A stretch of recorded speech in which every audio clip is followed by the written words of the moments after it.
Hello, it's Tim from Fair Play Now on the 14th of October 2024.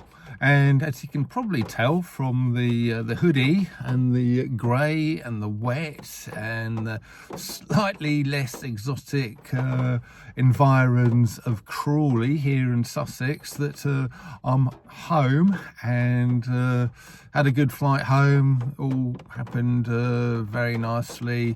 Got back here safe and sound on Friday morning. Spent the weekend recovering from the jet lag and all of that. And here I am, sort of back to work Monday morning, and I'm in Lorraine's car because my van is in for its service and MOT today, so just got a couple of little bits to do here today, ease myself back in gently. So that is the end of my epic Far Eastern Odyssey.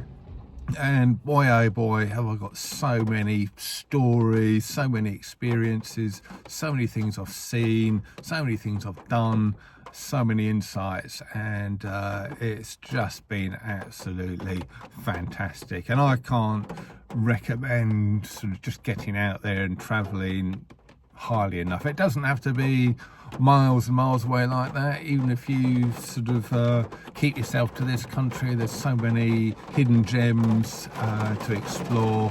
Even here, you can keep out the rain, that is, but not that it doesn't rain over there, of course. You should have seen some of the tropical downpours I saw. Not too many of them, thankfully, but there was the odd one or two. So with some massive thunder and lightning, or claps of thunder, should I say. But that was all part of the experience. Other experiences, we sort of experienced an earthquake in Bali. I say earthquake, it's just a little tremor, but having never experienced one before, you're sort of sitting there in this place at the time that had a concrete floor, and the floor just jolts under you, and it's like, what on earth's going on here? And then there's another little jolt and a bit of a sway, and you think, oh, it's an earthquake, blimey. Luckily that's all that happened, and it probably happens there all the time, I should think. But when you're not used to it, it is quite something. So that's another little experience. Another experience I'll tell you about very quickly is literally the first day I got to the Far East, because I flew into and then back home from Bangkok, and then made my way to all the other places from there. But yeah, my first full day in Thailand, I very nearly got myself a Chinese girlfriend. I don't quite know how it happened, to be honest with you, but I was in one of the temples, just looking around, and from time to time I was finding a bench in a shady spot just to sit down, recover from the heat a little bit, have a few sips of water. And next thing I know, there's this sort of lady sitting on the next bench along, but very close to me, and she just starts talking, and before too long she's getting very touchy-feely, sort of hand on my sort of knee and saying, oh, you know, we should go for dinner and all of this sort of thing. And honestly, it's, as a 60-year-old bloke, you don't expect attractive, much younger women to come up to you and chatting to you and wanting to kind of go to dinner with you. And you know what I'm like, don't you? I'm sort of polite, and so it's not like I can exactly just tell her to, you know, get lost. I'm much too polite for that. So I'm thinking, oh, you know, how do I get out of this one? You know, I'm a married man after all. Might have been different if I was single, but you know, married man after all. In the end, I just used the jet lag as an excuse. I said, look, I can't do this dinner tonight. It's my first full day here. I've got jet lag. I need an early night. and luckily she was like, oh, okay then, fair enough. And off she went. So, but blimey, you know, so that was an interesting little experience.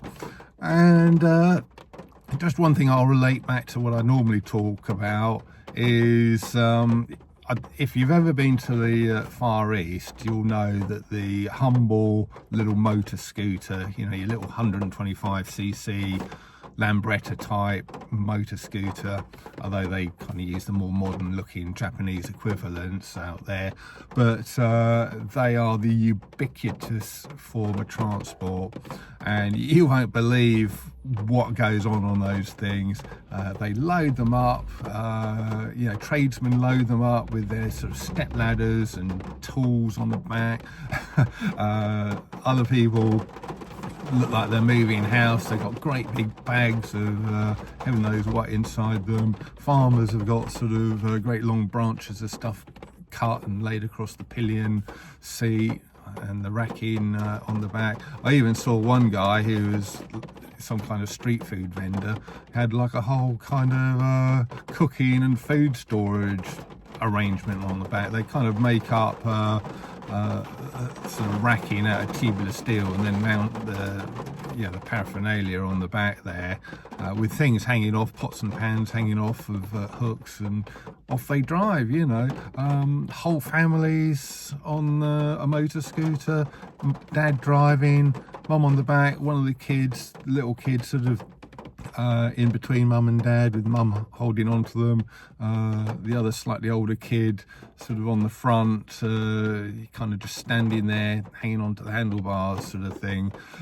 It's things you see on these motor scooters. But the craziest thing I saw, and this happened more than once, but you actually see people going along on these motor scooters with no helmet. A lot of them don't wear crash helmets. Probably at least 50% of them don't wear crash helmets.